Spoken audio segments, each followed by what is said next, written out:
শ্রীমদ্ ভগবদ্গীতা ৩য় অধ্যায় কর্মযোগ। অর্জুন কহিলেন, হে জনার্দন, হে কেশব, যদি তুমি জ্ঞানকে কর্ম হইতে শ্রেষ্ঠ বলো, তবে কেন তুমি আমাকে আত্মীয়বধে নিয়োগ করিতেছ? কখনো কর্মের, কখনো বা জ্ঞানের প্রশংসা করিয়া তুমি যেন আমার বুদ্ধিকে মোহগ্রস্ত করিতেছ। অতএব কর্ম ও জ্ঞানের মধ্যে কোনটি শ্রেয়, তাহা আমাকে ঠিক করিয়া বলো। শ্রী ভগবান বলিলেন, হে নিষ্পাপ অর্জুন, পূর্বে তোমায় আমি বলিয়াছি যে 2 প্রকারের নিষ্ঠা আছে, জ্ঞানীর পক্ষে জ্ঞানযোগ আর কর্মীর পক্ষে কর্মযোগ। কর্ম না করিলে জ্ঞান হয় না, আবার সন্ন্যাস না হইলেও যে সিদ্ধিলাভ হইবে না, তাহাও নয়। কোন লোকই ক্ষণমাত্র কর্ম না করিয়া থাকিতে পারে না। সকলেই প্রকৃতির গুণের দ্বারা বশীভূত হইয়া কর্ম করেন।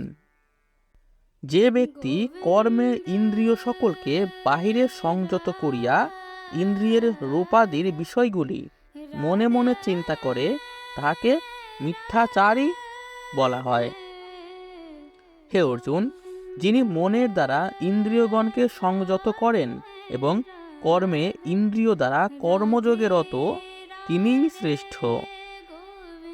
তুমি নিয়তি কর্ম করিতে থাকো, কেননা কর্ম অকর্ম হইতে শ্রেষ্ঠ।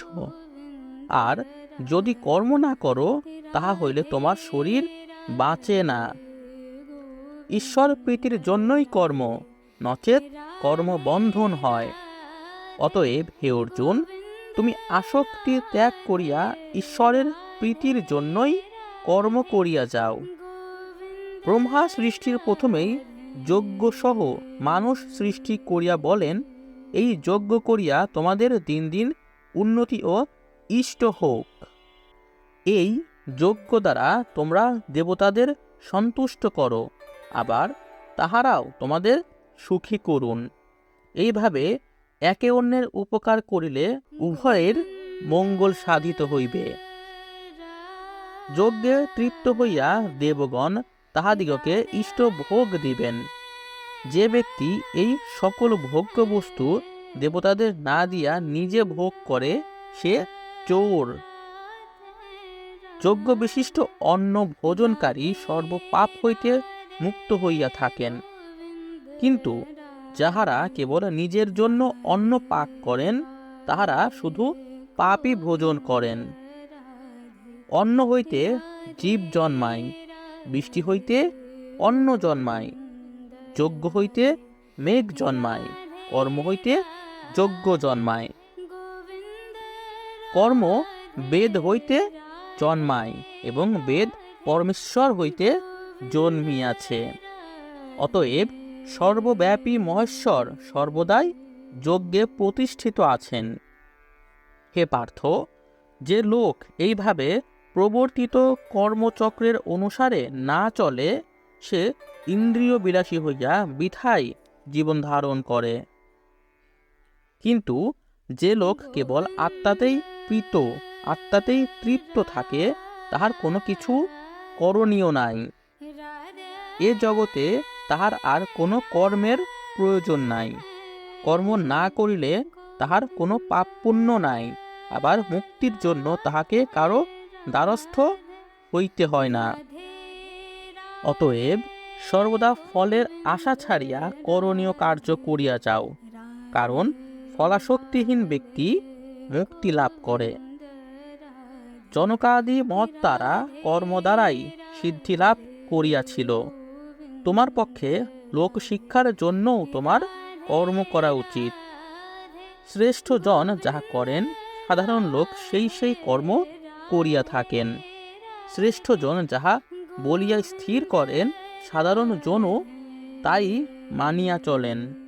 হে পার্থ, ত্রিলোকে আমার করণীয় কিছুই নাই, ত্রিভুবনে আমার না পাওয়ারও কিছুই নাই, তবু আমি কর্ম করিয়া যাইতেছি। হে অর্জুন, আমি অনলস হইয়া কর্ম করিতেছি। যদি তাহা আমি না করিতাম তবে নিশ্চয়ই মানবগণ আমারই পথ অনুসরণ করিত।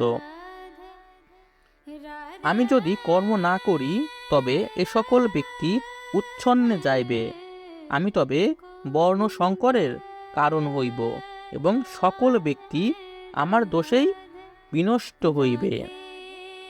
হে অর্জুন, অজ্ঞান জন কর্মে আসক্ত থাকিয়া যেমন কর্ম করে, জ্ঞানীরা কর্মে আসক্ত না হইয়া লোক শিক্ষার জন্য এইরূপ ভাবেই কর্ম করিয়া থাকেন।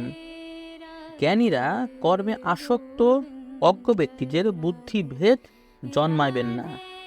বিদ্বান যোগযুক্ত হইয়া নিজে সমস্ত কর্ম করিয়া অন্যকে কর্মে লিপ্ত করাইবেন। প্রকৃতির গুণে সর্বপ্রকার কর্ম হইয়া থাকে, কিন্তু অহংকার বশে বিমূঢ় জন নিজেকে মনে করে আমি সব করি। হে মহাবীর অর্জুন, গুণ ও কর্মের বিভাগ যে প্রকৃতপক্ষে জানে, সে জানে যে গুণ সকল গুণাশ্রয়ে থাকে এবং আমি করি বলিয়া মনে করে না। যেসব অজ্ঞ ব্যক্তি প্রকৃতির গুণে মোহগ্রস্ত হইয়া বিষয়াসক্ত হয়, অভিজ্ঞজন সেই সকল অজ্ঞানজনকে বিচলিত করিবেন না। অতএব তুমি আমাতে সর্বকর্ম অর্পণ করিয়া শ্রী ভগবানের মন রাখিয়া মমত্ব শূন্য হইয়া যুদ্ধ করো। যেসব ব্যক্তি শ্রদ্ধাবান হইয়া আমার কথায় দোষ ধরেন না, সর্বদাই আমার মতানুযায়ী চলেন, তাহারা কর্ম করিয়াও কর্ম হইতে মুক্ত হইয়া পড়েন। আর যে সকল ব্যক্তি আমার মতের দোষ ধরেন এবং আমার মতানুসারে কাজ না করে, সে সকল ব্যক্তি মূঢ় জ্ঞানভ্রষ্ট বলিয়া জানিবে। জ্ঞানবান ব্যক্তিও নিজের স্বভাব অনুযায়ী কার্য করেন। সকল জীবই নিজ নিজ স্বভাব অনুযায়ী চলেন। তখন মনকে দমন করিলেই বা কি হইবে? স্বভাবই বলবান। সকল ইন্দ্রিয়েরই রূপাদি বিষয়ে আসক্তি ও দেশ সৃষ্টি হয়। এই উভয়েরই বশীভূত হওয়া উচিত নয়। ইহারা জীবের পরম শত্রু। সর্বাঙ্গ সুন্দর পরধর্ম অপেক্ষা কিঞ্চিত অঙ্গহীন নিজ ধর্ম শ্রেষ্ঠ। স্বধর্মে নিধন শ্রেষ্ঠ, পরধর্ম হয় ভয়াবহ।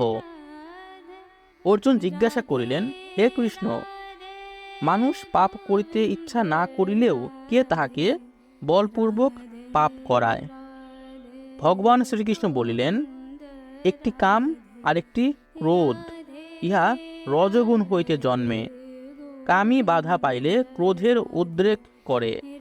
কাম চির অতৃপ্ত আর ক্রোধ অতি উগ্র। যেমন ধূম্র অগ্নিকে, ময়লা দর্পণকে চামড়া গর্ভের ঢাকা দিয়া থাকে, তেমনি কামও এই জ্ঞানকে ঢাকিয়া রাখে। হে অর্জুন, এই কাম মানবের শত্রু, ইহাকে সন্তুষ্ট করা যায় না। ইহা অগ্নির মতো তাপ দিয়া জ্ঞানকে ঢাকিয়া রাখে। ইন্দ্রিয়, মন আর বুদ্ধি এই তিনটেই কামের আশ্রয়।